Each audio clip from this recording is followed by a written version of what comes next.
What is up guys, Mike from JDM Icon here, and today we are going to be talking about the reasons why I hate or why you shouldn't buy a Nissan 240SX. So let's go ahead and get on with the video.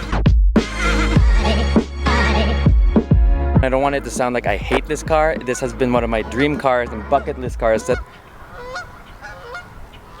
I really have to find a new spot. But this has been one of my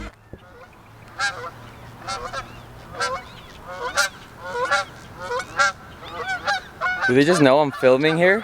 The geese won't let me be.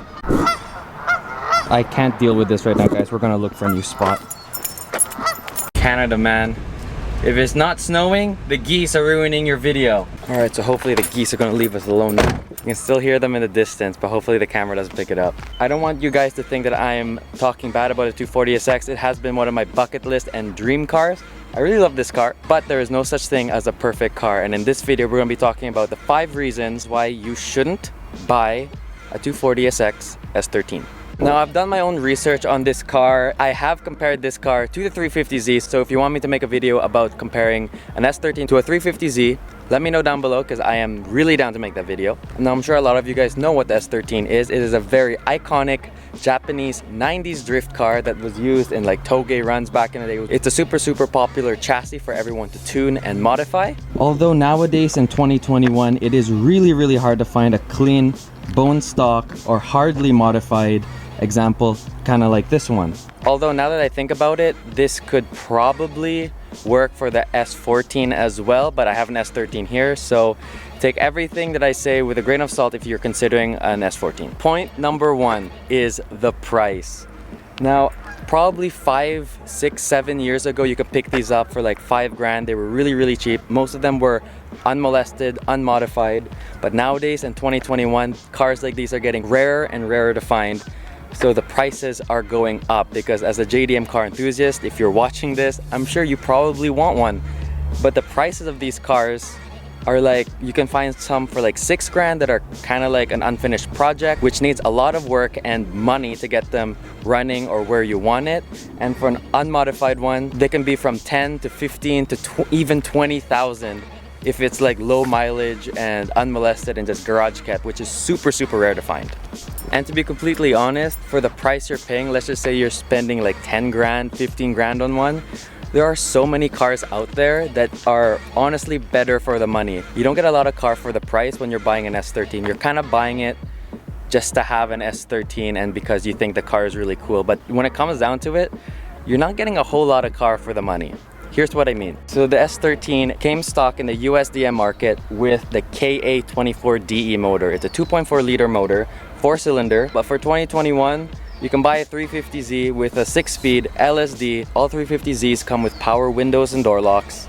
It's a newer car, easier on parts, and it doesn't have that much drift tax as compared to an S13. And to be honest, for a car that you might be spending over 10 grand on with 150 horsepower, if you're planning to drift it, I'd probably go with a different chassis, to be completely honest. This specific S13 doesn't even have an LSD. It has an open diff. So if you want to drift, you will have to get someone to weld it or weld it yourself. Me personally, I prefer an LSD, which can be a lot of money. With that being said, you might be wondering, if the S13 isn't that great on paper compared to the newer cars, why is it so expensive? Well, that is one thing we like to call JDM tax or drift tax. Now, because this car is so iconic, so many of us enthusiasts, we want these cars. Not only to drift, but just to have. And because this car was made for only a certain amount of years, they don't make them anymore. The more people want these cars, and given that there's only so many out there in the world because they stopped producing them, the price is starting to go up and up. So the second point of this video is the power. Now, I'm sure you guys have seen S13s with SR20s, with RBs, maybe even an LS swap or whatever swap that people put in these cars right now. But from the factory, unless you're in Japan or in Australia or something, and you have the cool right-hand drive versions, the left-hand drive ones only came with the KA, and it only made like 150 horsepower, which isn't a whole lot. And because of the drift tax, these cars are going up and up and up. And I know a lot of guys swap these cars, but remember, that is an added cost to this car. And even if you buy a used one, I guess there are only used ones at this point. A lot of people, like myself, are kind of skeptical when the car has been swapped because we don't know if it's been done correctly, and there are always some sketchy hidden things with engine swaps, but that's just my opinion. I'm sure if you know the person who swapped it or owned the car before, that is a lot better, but from one stranger to another buying a car that's been engine swapped, it is always a hit or miss, and you most likely will have to pay for the repairs and the maintenance that you're gonna have to do to the engine swap or to the car that the last person didn't do.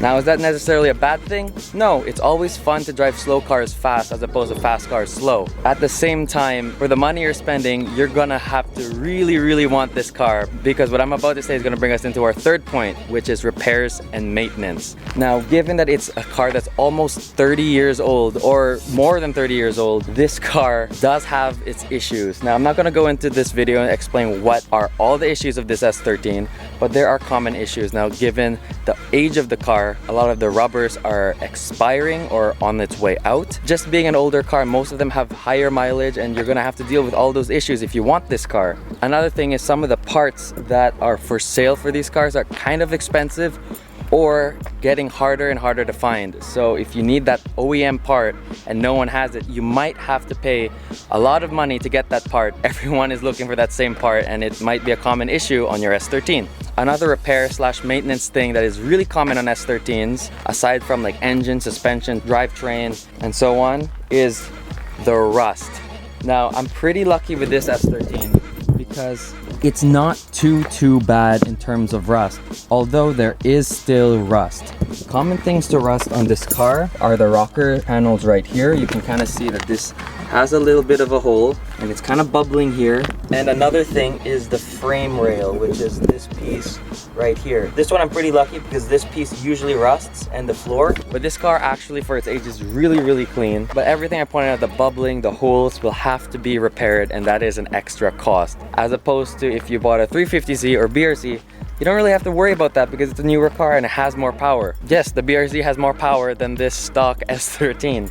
Although you see videos on YouTube, Instagram, TikTok of this car being souped up, super modified, spitting flames and like boosting like 30 PSI down the drift track. Guys, it wasn't like that from the factory. That was a lot of money, time, effort, and research that went into make the car like that for YouTube, for Instagram, for drifting or whatever. But from the factory, it wasn't like that.